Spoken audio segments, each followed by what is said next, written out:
पुढची बातमी पाहूया। 300 कोटींचा मालक असलेला माथाडी कामगार पाहिलाय का? हो, मुंबईत एक असा माथाडी कामगार आहे ज्याच्याकडे 2 आलिशान बंगले आहेत, आलिशान गाड्या आहेत, मुंबईत कोट्यवधींची जमीन आहे। आता तुम्हाला प्रश्न पडला असेल, हा कोट्यधीश माथाडी कामगार आहे तरी कोण? पाहूया या रिपोर्टमधून।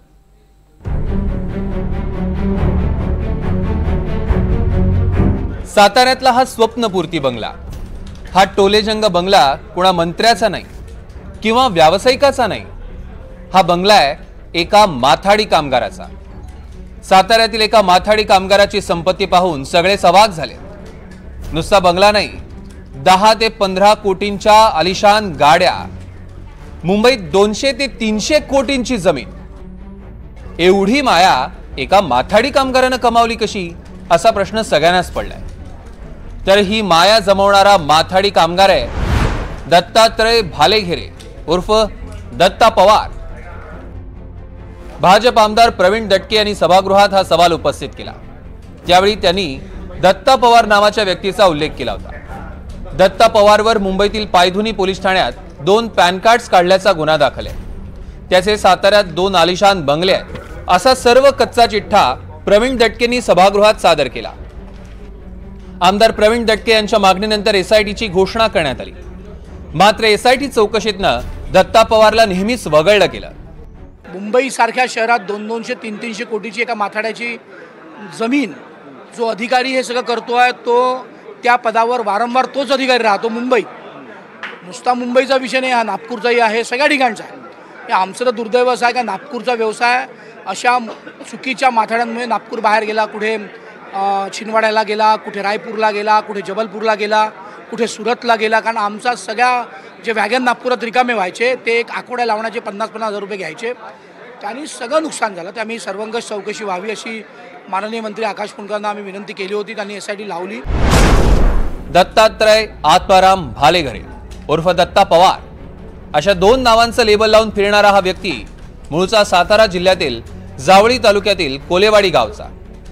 गावातलं त्याचं खरं नाव दत्तात्रय भालेघरे, जन्म देखील याच गावात झाला। शेतकरी कुटुंबात जन्मलेला दत्तात्रय घरच्या हलाखीच्या परिस्थितीमुळे माथाडी कामगार म्हणून काम करू लागला।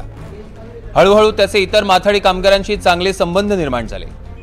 गावातीलच माथाडी कामगार मोठ्या संख्येने मुंबईत होते।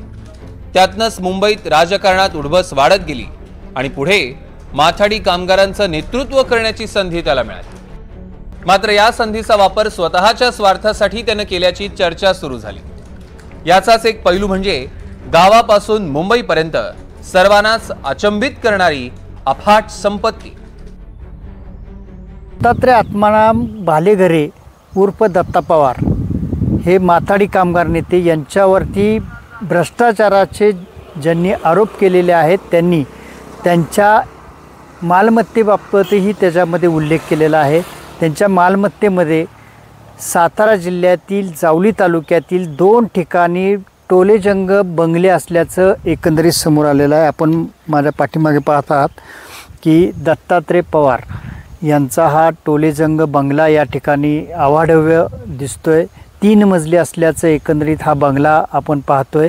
या बंगल्याच्या अवतीभोवती अतिशय वेगळ्या पद्धतीचं डेकोरेट करण्यात आलेलं आहे। यामध्ये विठ्ठलाची मूर्तीही अवाढव्य या ठिकाणी उभी करण्यात आलेली आहे। ही आपण मूर्ती पाहतोय। या मूर्तीची उंची जवळपास 22 ते 25 फुटापर्यंत असण्याची शक्यता नाकारता येत नाही। पाचगणीच्या पायथ्याला असलेलं हे भाते घरातलं भाते म्हणून जे गाव आहे, या गावाच्या वेशीवर हा टोलेजंग बंगला आहे। माथाडी कामगारांच्या जीवावर मोठमोठ्या कंपन्यांना धमकावणं, त्यांच्याकडनं कोट्यावधी रुपये उकळणं, अशा पद्धतीने ही संपत्ती जमवल्याचा आरोप तक्रारदार हरीश जावळकरांनी केलाय। आत्माराम भालेघरे उर्फ दत्ता पवार या माथाडी कायद्यातील वाल्मिक कराडाची कोणत्याही प्रकारे चौकशी होत नसून फक्त दिनेश दाभाडे सहाय्यक कामगार आयुक्त यांची चौकशी होत असल्याचे समजते। दत्ता पवार यांच्याबद्दल एसआयटी मार्फत कोणती चौकशी होत नाही, ही बाब आश्चर्यचकित आहे। या व्यक्तीला कोणत्या कारणामुळे या एसआयटी मधून वगळण्यात येते, ही चौकशी होणे देखील फार महत्त्वाचे आहे। कारण हा व्यक्ती दत्तात्रय आत्माराम भालेघरे उर्फ दत्ता पवार याच्या विरुद्ध एखाद्या व्यक्ती किंवा कामगाराने कोणत्याही प्रकारे तक्रार दाखल केली, कामगार विभागात असेल किंवा पोलीस ठाण्यात असेल, तर हा व्यक्ती ह्याच्याकडनं काळ्या पैशाच्या माध्यमातून यांनी जमवलेल्या साम्राज्यात आणि पैशाच्या माध्यमातून लोकांवरती विविध पोलीस ठाण्यात खोट्या तक्रारी दाखल करतो आणि त्यांना त्यांच्या तोंडातनं येणाऱ्या शब्दाची वाचाही बंद करतो।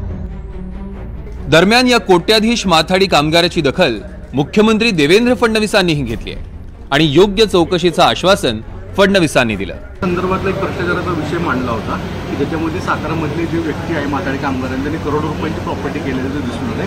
गोरगरिबांचे पैसे त्यामध्ये मोठ्या प्रमाणामध्ये घेतले गेलेले, त्याची तक्रार सुद्धा दाखल झाली होती। ती इन्क्वायरी कशा स्वरूपात राहील, काय असेल? असं आहे की आत्ता माझ्याकडे त्याची पूर्ण माहिती नाही, पण प्रवीण दटकेंनी जे मांडलेलं आहे त्याची माहिती घेऊन निश्चित असं कोणी केलं असेल तर त्याच्यावर कारवाई केली जाईल।